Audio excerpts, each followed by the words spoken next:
Cinema bro, cinema यार, अभी बहस करने की कोई जरूरत नहीं है, दे दो इसको ऑस्कर यहीं पे। भाई यार इन दोनों को बहते हुए देखकर कितना अच्छा लगता है कि भाई खुद को अब रोक नहीं रहे। खैर अभी जोकर 2 फॉलियाद्यू का भाई टीजर ट्रेलर आ गया, जहां पे भाई फॉलियाद्यू का मतलब है कि दो लोगों के बीच में एक शेयर्ड डिल्यूजन, एक पागलपन जो कि एक मेंटल इलनेस भी कंसिडर की जाती है। जहां पे भाई क्या खूबसूरत ही ट्रेलर लगता है, देखकर भाई मजा आ जाती है। और जो म्यूजिक का इन्होंने यूज किया हुआ है, one of the best trailers में से एक मैं इसे गिनूंगा कि जिसे मैं बार बार मूवी देखने के बाद भी रिविजिट करना चाहूंगा, क्योंकि ये प्योर आर्ट नजर आता है। जहां पे ये ऐसा नजर आता है कि अपने लाला लैंड हाहा लैंड बन चुका है and with a happy ending ये मूवी हमें नजर आएगी। क्योंकि भाई इधर ऐसा होना ही है, क्योंकि इनका प्यार इतना चरम पे चढ़ेगा कि वो पागलपन में चेंज हो जाएगा और वो एक्चुअल बैंड एंडिंग होगी सोसाइटी के लिए। जहां भाई टीजर ट्रेलर में मैंने क्या नोटिस किया मेरे पर्सनली कि भाई ये जो ट्रेडिशनल टेक है हार्ली क्विन एंड जोकर के रिलेशनशिप के ऊपर, वो बहुत ही हमेशा से टॉक्सिक रहा है एंड वो टॉक्सिसिटी मैं एक्सपेक्ट कर रहा हूं।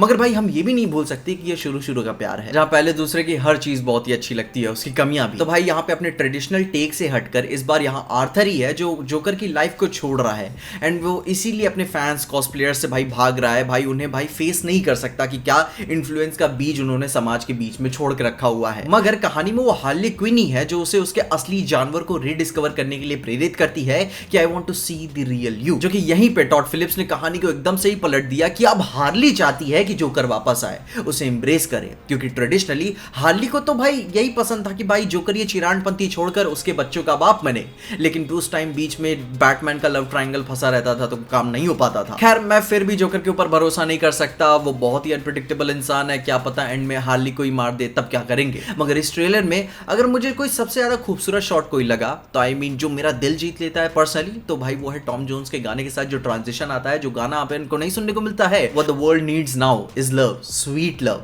एंड फिर वो जो लाला लैंड से कट होके जो अनार्की में ट्रांजिशन होता है, तौबा यार तौबा, क्या खूबसूरत लगता है। वो डोनाल्ड ग्लोवर का गाना नहीं था दिस इज अमेरिका, एंड ठीक फिर उसी तरीके से हार्ली एंड जोकर प्यार को अपने एम्ब्रेस कर रहे हैं, दोनों डांस कर रहे हैं, पूरा पागलपन। एंड भाई वहीं पे वहीं पे मैं बिक गया था कि भाई दिस इज सिनेमा। जहां इसके ऊपर इन्होंने पिछली मूवी में जो भाई टाइम और वॉल क्लॉक के साथ अपन को फॉल्स नैरेटिव देके कितनी बार धोखा दिया था, वो इधर भी 100% होगा। वो डिल्यूजन एग्जिस्ट करता है क्योंकि भाई जो पहले लाइटिंग आर्का मोटेल एंड वो सारी जो स्टेज्ड सीक्वेंस हमें देखने को मिलती है वो काफी ड्रीमी है एंड वो बता देता है कि वो असली नहीं है। एंड वो जो इंसान नहीं अपने पसंदीदा औरत के साथ वो जो ख्वाब बुनता है वो सारा डिल्यूजन नजर आ रहा है, जैसे कि हमने लाला लैंड में भी देखा हुआ था। जिसके साथ वो हाथ की प्लेसमेंट भी काफी ऑकवर्ड है कि भाई दोनों जब एक दूसरे के साथ डांस करना शुरू करते हैं तो वो एक दूसरे को पकड़ते नहीं है, लेकिन फिर जब कट टू केओस होता है तो दोनों एक दूसरे को दो जिस्म एक जान हो जाते हैं, एम्ब्रेस करते हैं। काफी खूबसूरत सा सीक्वेंस है जो कि भाई तैयार रहना, इस बार भी हमें कई बार धोखे देखने को मिलेंगे फिर से, लेकिन ये वाला थोड़ा सा कई बार ऑब्वियस हो जाएगा। लेकिन इसके ऊपर से ये मूवी जोकर की आइडेंटिटी की रिवाइवल और उसे एम्ब्रेस करने के ऊपर है कि जैसे हम देख ही सकते हैं कि धीरे धीरे हार्ली है